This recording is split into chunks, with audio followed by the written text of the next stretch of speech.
Afinal, qual seria a melhor forma de moeda?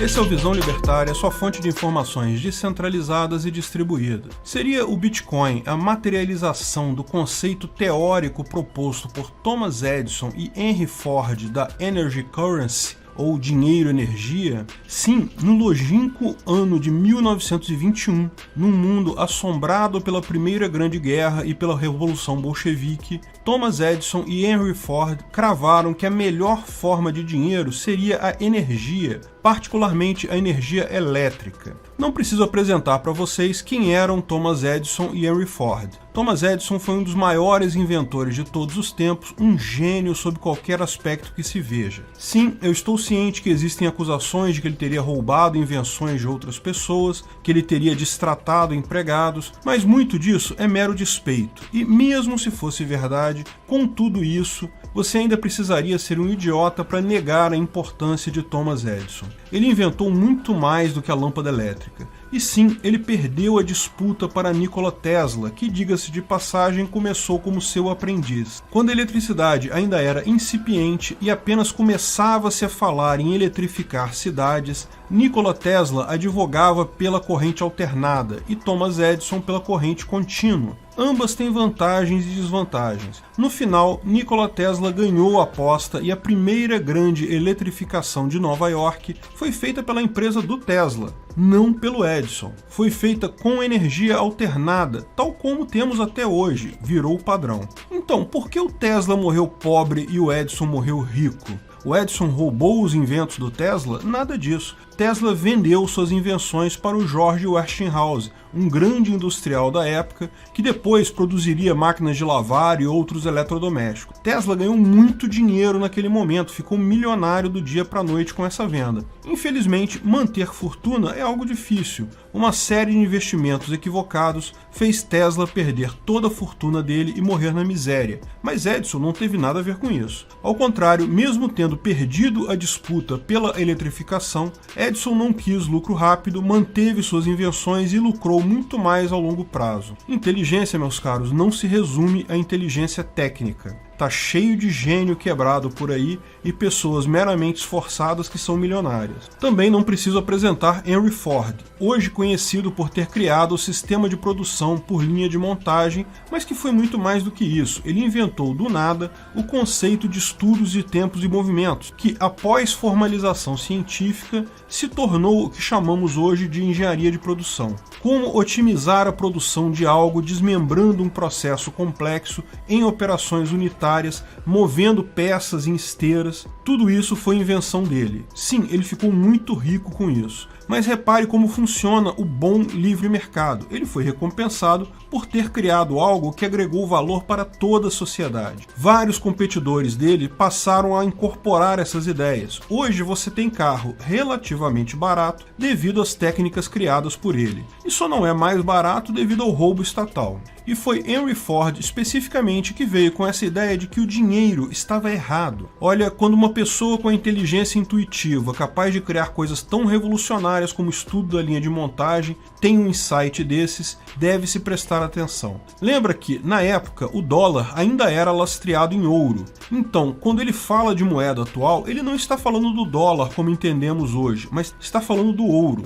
Na época dele, a nota do dólar era meramente um recibo. Você poderia levar numa agência do Banco Central americano e trocar por quantidade equivalente de ouro. Só se usava o papel pela praticidade. Mesmo assim, Henry Ford e Thomas Edison achavam que o ouro não era a moeda adequada. O que faz uma boa moeda? Bem, portabilidade, a moeda deve ser fácil de transportar para facilitar o comércio, divisibilidade, ou seja, a moeda deve ser simples de ser dividida em frações para permitir pequenas compras e troco, durabilidade, a moeda não deve estragar com o tempo, mas além disso é muito importante que tenha uma escassez controlada. A moeda não pode ser superabundante, no sentido que a qualquer momento pode surgir uma nova fonte dela sem nenhum controle. Repare que o ouro é uma excelente moeda nesse critério, mas segundo eles, as guerras eram causadas pelo desejo pelo ouro.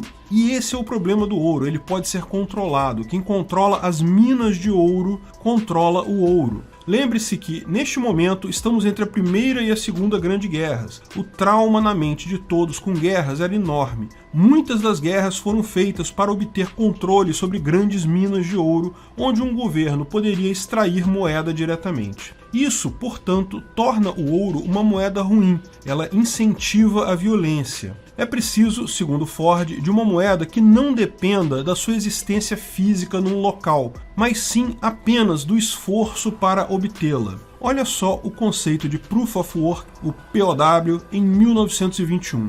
Proof of Work, ou POW, para quem não sabe, é um conceito usado pelo Bitcoin na chamada mineração do Bitcoin. A cada 10 minutos, um nodo da rede é escolhido para ordenar as transações que estão no mempool. Essa escolha é feita através do POW. O nodo que primeiro resolver uma charada criptográfica ganha o direito de ordenar o mempool e também alguns bitcoins de recompensa. Para resolver essa charada, em última análise, é preciso energia elétrica, muita energia, mas também hardware específico, informação. Você, como usuário da rede Bitcoin, não precisa se preocupar com isso. Mas quem quer minerar Bitcoin, saiba que o caminho requer investimentos e principalmente energia elétrica barata. Mas voltando a 1921, Ford dizia que qualquer um poderia obter tal moeda apenas pelo esforço próprio, sem precisar conquistar territórios. Segundo ele, o dinheiro-energia traria a paz mundial. O problema, bem, talvez na época isso não fosse um problema tão óbvio. Hoje nós sabemos que a energia elétrica é superabundante. Ainda é um recurso escasso, mas são tantas fontes possíveis para ela,